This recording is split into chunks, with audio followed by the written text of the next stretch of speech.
Hello, friends. In the previous classes of plant physiology, we have studied the transpiration, ascent of sap, momentum of the water molecules. Has studied that continue with that's the transpiration and the guttation. So, whenever you are walking early morning in the outside of your home, so on the grasses you will find the some water droplets. So usually what happens is just like a small droplet on a grasses. Did anybody observe that? What are those droplet on the grasses, or why such a phenomena is happening in the plants? So majority of your seen, but you did not go through the scientific evaluation. That is due to the and physiological phenomena of the plant is called as guttation. So guttation is the appearance of the drop of the xylem sap on the tip of or edges of the leaves of the some plants or the grasses. So dew is different and the guttation is different. So usually what happens in case of the just if you look at these of picture, so very easily so you can identify. So dew means what happens, the water droplet will be present over the complete leaf surfaces, but in case of the guttation what happens, on the particular edges the water or oozes throughout from the hydatodes, that will make the some particular round like appearance of the water on the leaf surfaces, that is called as a guttation. So this picture is showing the how actually the guttation is takes place.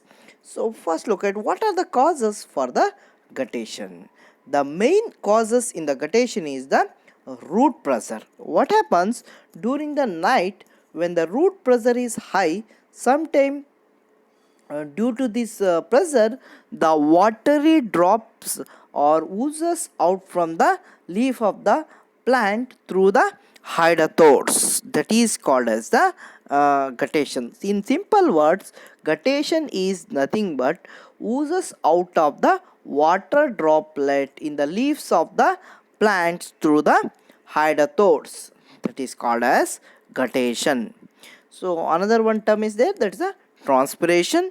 The transpiration, all of you know that, just like evaporation, transpiration is the losses of the water through the aerial part of the plant, just like what we are sweating. So like that the plant will have to be have a phenomena, physiological phenomena is called as a transpiration. So usually the transpiration will takes place through the stomata. So this is how actually the water is conducting in the upward movement, what I explained in the previous video, that's the ascent of sap, the upward movement of the water takes place. So that will what happens through the aerial part, the water will be conduction will be takes place through the stomata. So next going to the distinguish the difference between the guttation and the transpiration. All two phenomena look like same but both are different phenomena. First, what is a transpiration? The transpiration takes place through the lenticular cells or through the stomata or through the cuticle, but guttation is takes place through only the hydatodes. That's the first difference. So usually the transpiration occurs in the daytime, but the guttation is occurs in case of the night. So usually the water loss in the form of water vapors in the plant, that's called transpiration, and usually water losses in the form of water droplet, that is called as a guttation. So in case of the transpiration, the water lost is very pure, but in case of the guttation it consists of the some inorganic solvent and some of the chemicals in the guttation. And transpiration give cooling effect to the plant, but guttation will not, such effect will be not there. And the transpiration benefit to the plant and help for the maintaining of the temperature in the plant body, and it give an effect of coolingness.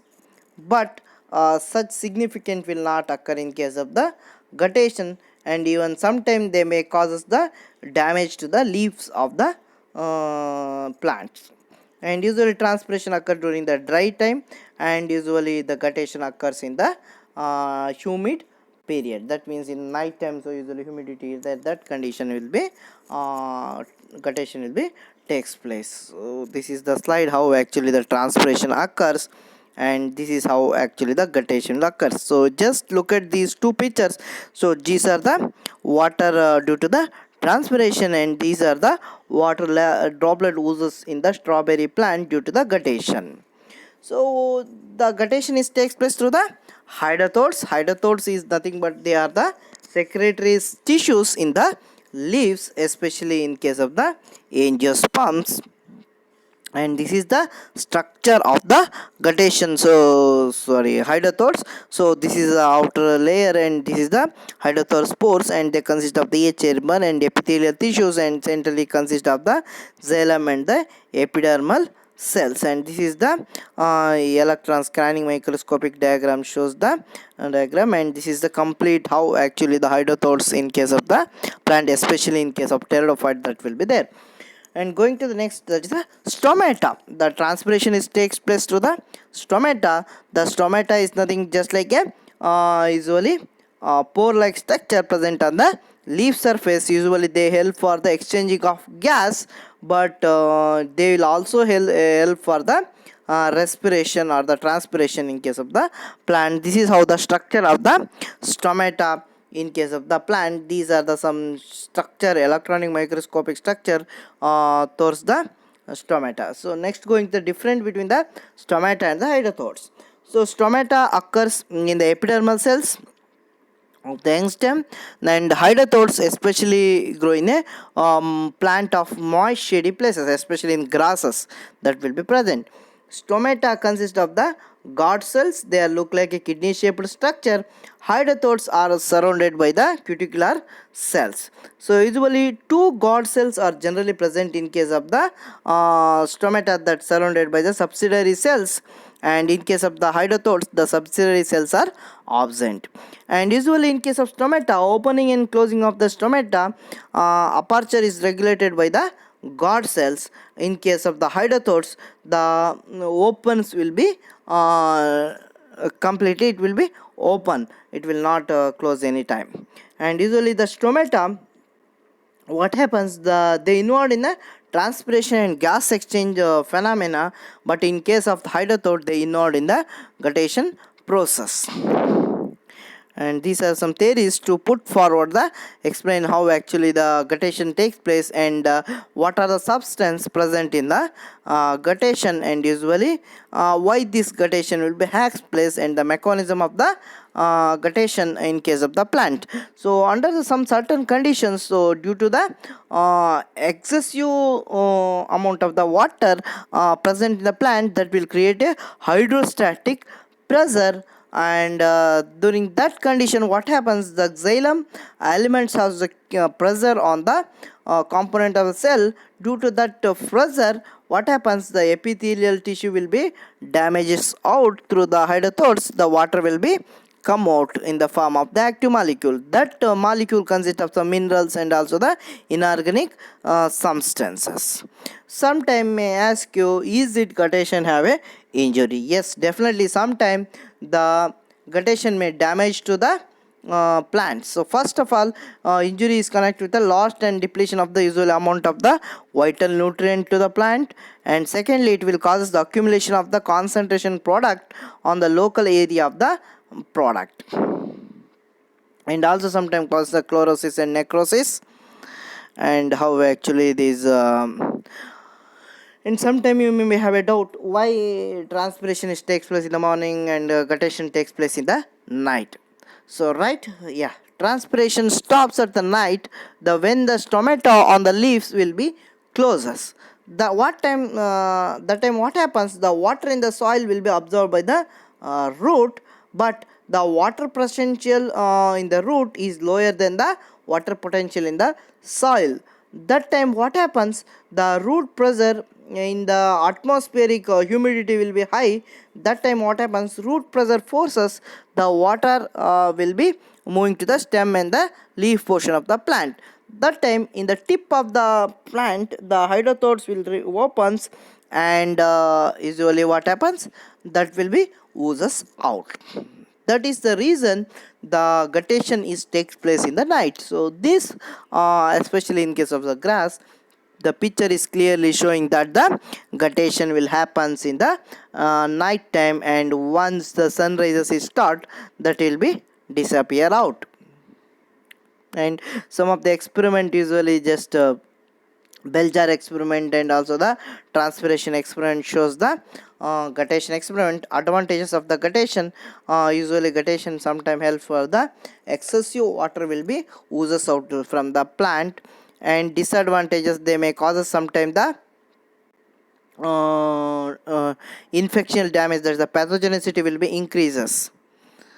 And usually the conditions for the guttation is the some environmental factors, high root pressure and reduced transpiration, wind velocity and soil moisture. These are all the factors which will be affect on the guttation. So I hope you will understand the concept of guttation. The guttation is different from the transpiration, and the guttation is involved in the hydrothodes, but transpiration is involved in the stomata. That you have to be clearly distinguished. So that's how the concept of guttation. So in the examination, so maybe possibly just you will ask the write a note on guttation for the 3 marks, or sometime maybe asked to what is the significance of guttation, or just to write the distinction transpiration and guttation, or explain the structure of hydrothodes. Such a type of questions will be coming in the examination. I hope you'll get the points.